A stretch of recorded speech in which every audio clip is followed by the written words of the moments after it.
My sexual orientation and my clothing choices and aesthetic choices are really, really linked together. Fashion absolutely reinforces gender binaries. There is distinctly a men's section and a women's section. There's no in between. I'd always dressed in a more masculine style ever since I was actually really young. So I kind of rejected anything girlish. I just was not there for it. As I started to grow up, and it wasn't just my mom that was kind of making comments about like, hey, you should probably look more like a girl.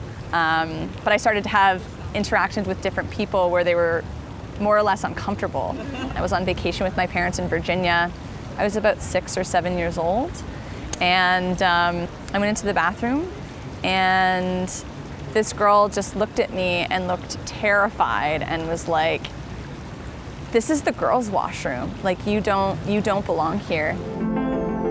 I went through, I call it my femme stage, my femme period, where I grew my hair out, did all these different things, but eventually came back to this spot where I feel most comfortable. I think I was really uncomfortable, and I think it had a lot to do with being in the closet still, and it affected, my confidence. It certainly affected my style,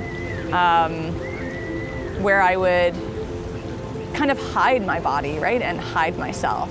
And it wasn't until that I came out that I started to adopt, a masculine style that I had kind of adopted from such a young age before.